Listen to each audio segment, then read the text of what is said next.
Yo, what's up mga tropa pips? Magandang araw po sa inyong lahat at welcome po dito sa aking vlog. At nako, heto na nga, nasoplak na naman ni Attorney Claire Castro ang ating vice-presidente. Parang nakakaano na nga tawagin vice-presidente si Sara no? Kasi ang mahina po at tingin ko hindi sila nag-usap ni Pulong Duterte bago sumagot si Sara Duterte patungkol po sa issue ng kinasasangkutan ngayon ni Pulong Duterte, yung tungkol dun sa kanyang ginawa doon po sa isang bar sa Davao City na kung saan parang gusto niyang gurgurin ang isang bugaw. Ngayon po, ito po yung kanina nangyari sa Malacanang press corps kung saan ay meron pong mga katanungan dito kay Attorney Claire at nako ang ganda po ng kanyang sagot. So plak talaga dito si VP Sara. Panoorin po ninyo. Good afternoon po,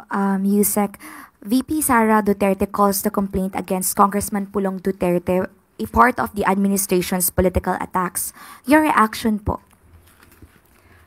As I have said during the last press briefing, that the Vice President should have at least leveled up in her discussions, in her responses in certain issues. But it seems that she never heard anything in regard to that, or she just refuses to listen.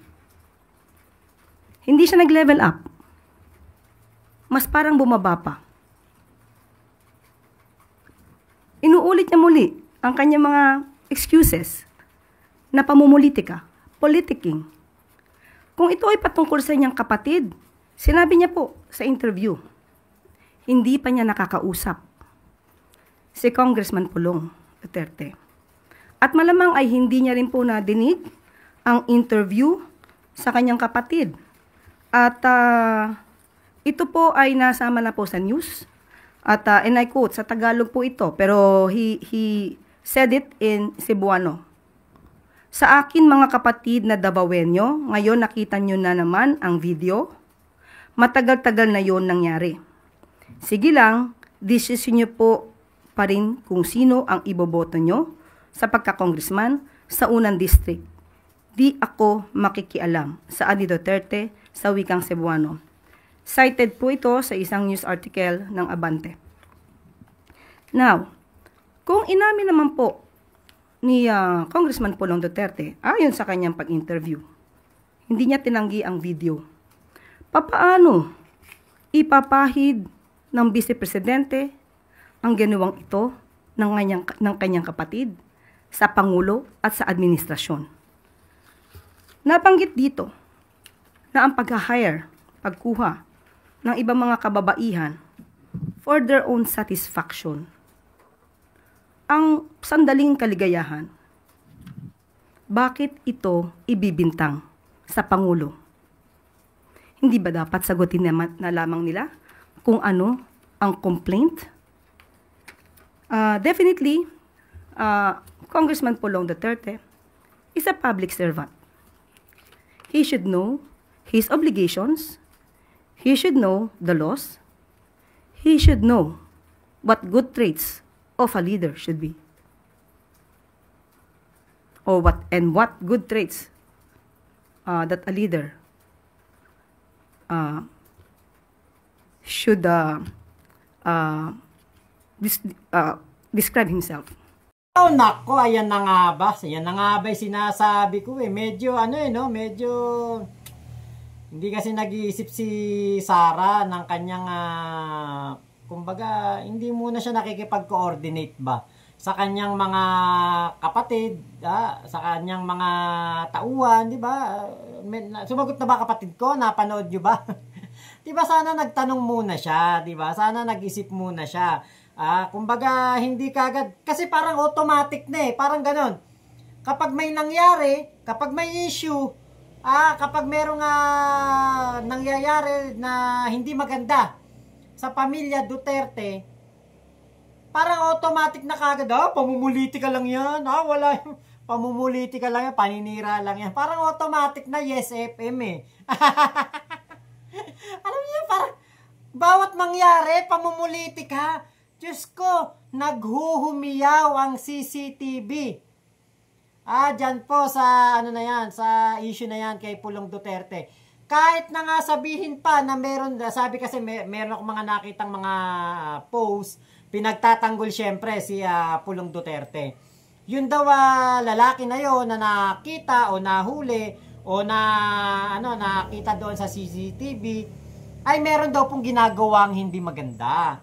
Meron daw po itong kasalanan sa batas. Oh, pulis na ba ngayon si Pulong Duterte? Diba kongresista siya? Bakit hindi siya tumawag sa Davao Police Station at sa kanya pinademanda, pinaaresto yung lalaki? Bakit siya mismo ang gumagawa ng trabaho ng pulis? Actually, hindi nga trabaho ng pulis yun, di ba? Yung ganong ginagawa niya, hindi trabaho ng PNP yun. Oh, bakit nilagay niya sa kanyang mga kamay? Parang nilagay niya sa kanyang kamay ang batas. Diba? Kongresista ka, tagagawa ka ng batas. Ewan ko kung pumapasok pa ba ito. Diba? Sa legislation ka eh. Pero bakit nakita ka na ganyan? Ikaw ang gumagawa ng trabaho ng PNP. Kung totoo na may ginagawang masama yung lalaki, bakit hindi mo pinaaresto? Bakit hindi mo dinemanda? Kung totoo na bugaw yung lalaki, bakit hindi mo kinasuhan ng human trafficking? Diba? Napakadali lang nun, kasuhan niya ng human trafficking. O, nahuli niya doon sa bar, ito, nag-human trafficking. O. Diba? Pwede niyang kasuhan yun, ba't hindi niya kinakasuhan? Kasi kapag kinasuhan niya, nako, di parang umamin na rin siya, na parokyano siya ng tinatawag na bentahan. 'Di ba? Ng bentahan ng ano na lang. 'Di ba? Yan po ang niya, yan ang magiging tingin ng taong bayan kapag dinemanda niya yung lalaki, yung Kriston. 'Di ba? Hindi naman tinanggi ni Pulong Duterte, hindi naman dininay. Sinabi nga niya, matagal na yung video na yun. So, walang dapat na isagot na itong si Sara ay pamumulitika o paninira lang sa kanyang kapatid. Kasi unang-una, yung kapatid niya yung nandoon sa CCTV at inamin na ni Pulong Duterte na merong nangyaring ganoon pero matagal na. Yan kasi, di ba? Yan na napapala. Hindi mo na nag-chat kay Pulong. Hoy, Pulong, sumagot ka na ba? Diba, gano'n yung nakipag-usap muna siya. Chinat niya muna si Pulong, diba? Oy, Pulong, ano ba? Nagbigay ka na ba ng statement mo? Diba, kasi katulad niyan, hindi sila coordinated. Nagsalita si Pulong na alam niya yung video na yon, matagal nang nangyari yon. Tapos, diba ngayon, si Sara Duterte natanong sa isang kanyang event, natanong siya, ang sagot niya, ay, pamumulitika lang yan. Ay, paninira lang yan. Ano na talaga, no? Kumbaga, parang fake news peddler na rin nata itong ating vice presidente. Ma'am, follow up po. How does Malacanang CVP Sara publicly defending Kong Pulong and their history of siding with figures involved in serious crimes like Pastor Quiboloy, who's facing sexual abuse and human trafficking charges? Yun na po ang nangyayari. Ganyan po ang nangyayari kapag ka po kakampi, kaibigan, parang gustong agad ipawalang sala at kailangang ibato ang kasalanan sa pamumulitika. I just would like to remind you of one of the episodes of Gikan sa Masa Q&A. That's, if I'm not mistaken, that's March 10, 2024. Okay?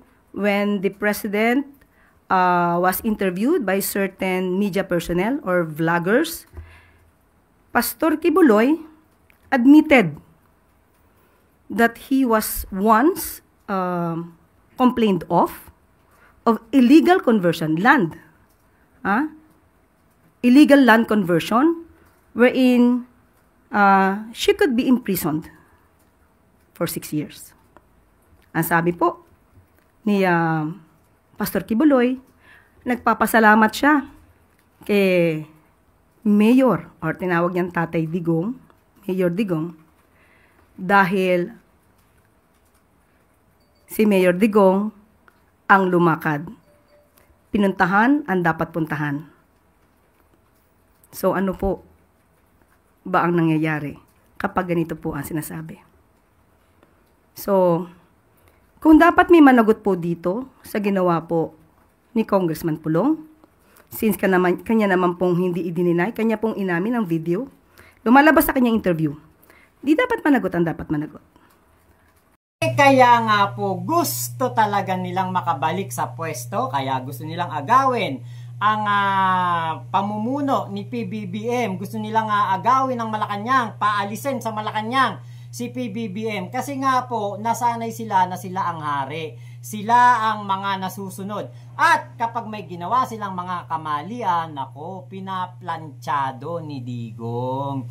Nako, ito nga sinabi ni Attorney Claire Castro, medyo controversial to kasi kung totoo po ito, na kanyang sinabi po, na sinabi ni Kibulok na itong si Digong ay nilakad ang kanyang land conversion na ano ba yon case, di ba? Nako, sigurado ko na mayroon pong dapat managot dito, di ba, sa sinabi na ito ni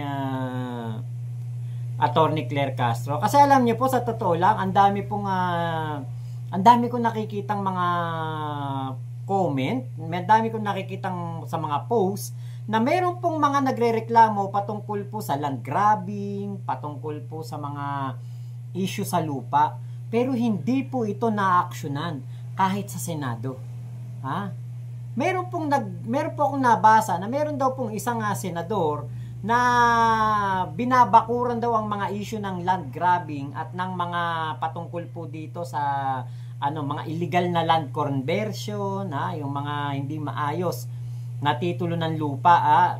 Yan po ay meron daw pong bumabakod niyan sa Senado. Hindi ko lang alam kung ito'y totoo.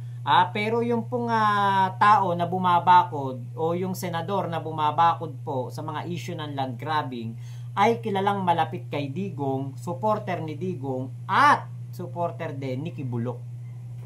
So, dito po, balik tayo dito kay Sara Duterte. Etong si Sara, napakabakya. Yun lang masasabi ko, bakyang-bakya. Alam niyo yung kada merong itatanong sa kanya yung reporter na patungkol sa isang issue, hindi, paninira lang yan. Ay, wala yan. Pamumulitika lang yan. Para automatic na yung nakatanim sa isip niya na bawat may magtanong sa kanya, pamumulitika na lang ang lagi niyang isasagot. Paninira na lang ang lagi niyang isasagot. Yan po ang hindi natin makikita kay Ben-Hur Abalos. Yan po ang hindi natin makikita sa aking sinusuportahan na senador sa darating po na eleksyon, May 2025. Nako, iboto po ninyo si Ben-Hur Abalos dahil sigurado po ako na lahat ng mga gumagawa ng mga illegal ay sigurado po ako na aaksyonan nitong si Senator Ben-Hur Abalos. Kung maalala po ninyo ang nangyari dito kay Kibulok, ay si Ben-Hur Abalos po ang DILG secretary that time. At siya po ang isa sa mga nakapagpakulong dito kay Kibulok, 'di ba? Saka yung issue na yun nga sinasabi, 'di ba, noon na si Kibulok ay kusang sumuko, hindi po 'yan totoo. Pinabulaanan 'yan ni Senator Ben-Hur Abalos. So wag niyo pong kakalimutan sa May election. Ngayon pala, itong darating na election na to, isang linggo na lang. Nako, Ben-Hur Abalos po, number 1 yan sa balota. Kailangan po na mayroong isang Ben-Hur Abalos sa Senado dahil meron po siyang track record na napaka-solid at sigurado po ako na ito ay maglilingkod sa bayan at hindi po ito kailanman madidiktahan ng kahit sino man na nakakulong doon sa dahig sa ICC. So, yun lamang po. Maraming salamat sa pagsama nyo sa aking vlog na ito. Ingat po kayo. Nasa namang panig kayo ng mundo. Mama chup chup. Love you, love you. God bless us all. Pilipinas. God first.